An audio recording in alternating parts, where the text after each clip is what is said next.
На прв поглед изгледа дека земјата е составена од една голема цврста карпа, но таа навистина е составена од голем број на делови, а некои од нив и постојано се движат.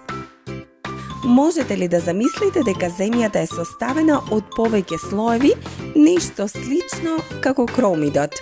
Овие слоеви стануваат се погусти колку што се приближувате до центарот на земјата.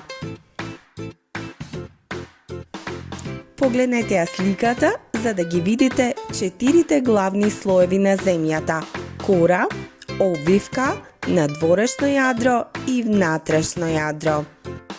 Кората е тенкиот надворешен подоцнежен дел од земјата каде што живееме, па изгледа тенко на сликата и е тенок во однос на другите слоеви, но не грижете се, сигурно нема да пропаднеме.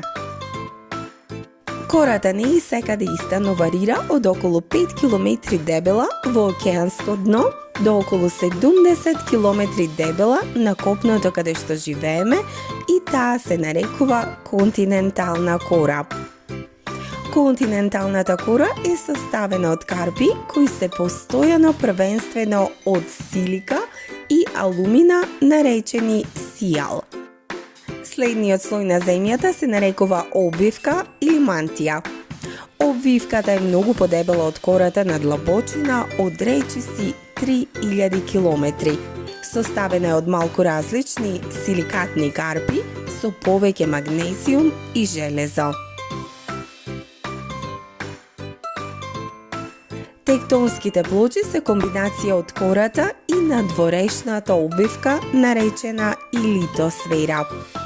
Овие плочи се движат многу бавно, околу неколку инчи годишно. Онаму каде што плочите се допираат, настанува дефект.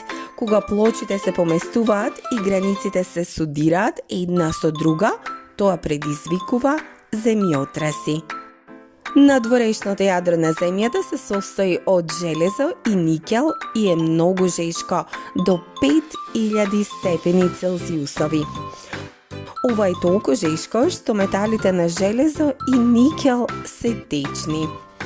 Надворешното јадро е многу важно за земјата, бидејќи создава нешто што се нарекува магнетно поле.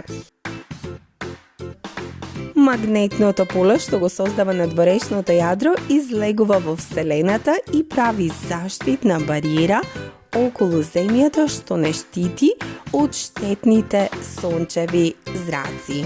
Внатрешното јадро на земјата се состои од железо и никел, исто како и надворешното јадро. Меѓутоа, разликата е голема. Внатрешното јадро е толку длабоко во земјата што е под огромен притисок.